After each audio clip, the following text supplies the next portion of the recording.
itu semua sangat mendukung, mendoakan, dan mengharapkan Mas AHY menjadi calon wakil presiden. Ini adalah satu proses yang dilakukan dengan dialog yang sangat objektif, memperhatikan syarat-syarat yang sudah disepakati di antara partai politik yang tergabung dalam koalisi tadi. Jadi kami di DPD tentunya juga fokus bagaimana tentunya menjalankan istilahnya ikhtiar untuk semakin dekat dengan masyarakat.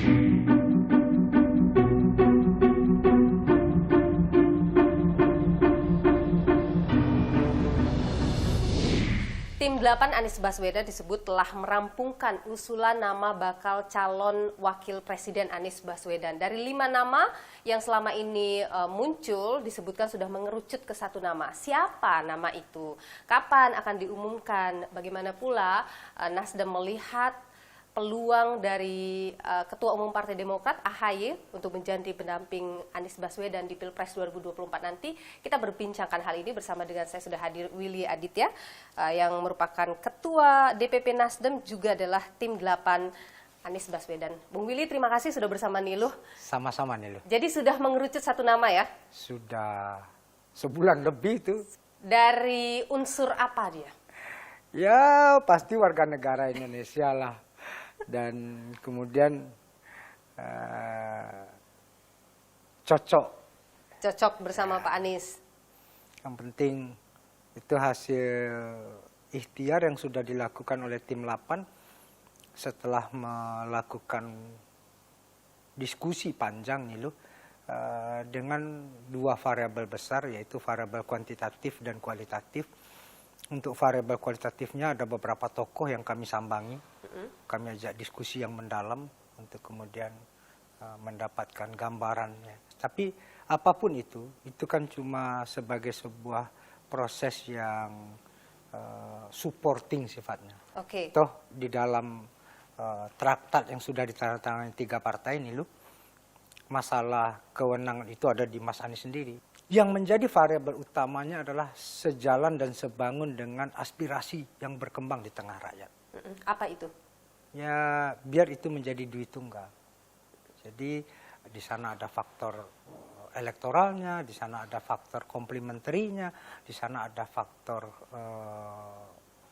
konsolidasinya dan lain sebagainya. Itu yang kemudian menjadi variabel utama bagaimana pasangan ini berlayar. Anies Baswedan itu kan kehendak yang lahir dari genuine dari hati rakyat ya. Akhirnya ada kesadaran bersama itu, collective concern gitu, collective consciousness atau common consciousness itu.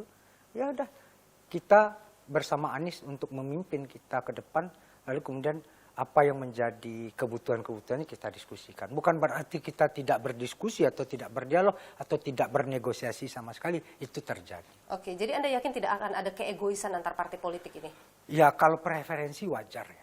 Gini, ada sejumlah nama yang muncul. Salah satunya Ketua Umum Partai Demokrat, Agus Harimurti Yudhoyono. Dan memang juga Demokrat terus mendorong juga nama AHY sebagai pendamping Anies Baswedan. Nasdem bagaimana melihat peluang AHY itu? Sah-sah saja diusulkan oleh Demokrat. Toh di sisi yang lain PKS juga mengusulkan Ahmad Heriawan. Ya. Tapi bagaimana melihat sosok AHY bagi Nasdem, di mata Nasdem?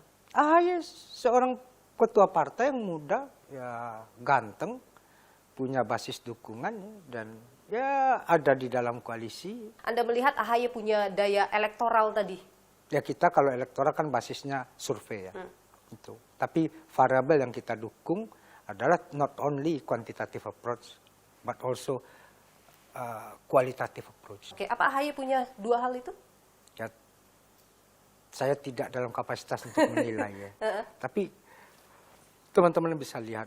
Oke. Ya. Sebutlah sejumlah nama lain yang diucapkan juga oleh kader Partai Nasdem ya. Sebut ada penyebutan nama Khofifah misalnya, penyebutan nama Yeni Wahid. Itu apa sih? Tanda apa sih itu? Ya saya pikir itu sebagai sebuah opini, sebagai sebuah aspirasi sah ya. Wajar aja, tapi kan secara kelembagaan Nasdem seperti yang apa disampaikan oleh Pak Surya Paloh ya. Kalau kita Anies ingin terbang tinggi seperti burung yang terbang lepas ke angkasa itu, jangan kita bebani dia atau kita ikat kaki atau sayapnya dengan batu. Oke. biar dia kemudian memiliki leluasan untuk memilih itu. Oke, jadi suara-suara yang muncul sampai ada yang menyebut-nyebut nama itu hanya suara perorangan, bukan suara Nasdem, bukan partai yang bicara. Nih loh, hidup ini kalau nggak ada gimmick nggak seru juga. Jadi itu gimmick ya?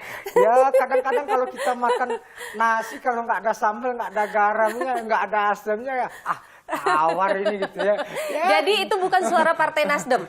Kayak Nasdem the only formal statement Pak Surya Paloh. Penting tidak bagi Anies Baswedan segera mengumumkan siapa pendampingnya?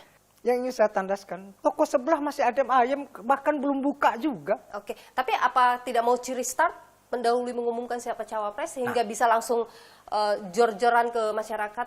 Epicentrum dari Pilpres itu capresnya sendiri. Oke. Kontribusi cawapres itu ya maksimal cuma 12% secara elektoral. Tapi salah menentukan cawapres itu menjadi sebuah faktor yang menentukan. Tapi secara kuantitatif seperti tadi. Oke. Maka kemudian di sini dibutuhkan kesabaran tingkat dewa. Oke, jadi Nasdem nggak apa-apa, kapanpun Anies ready untuk mengumumkan cawapresnya silakan gitu ya.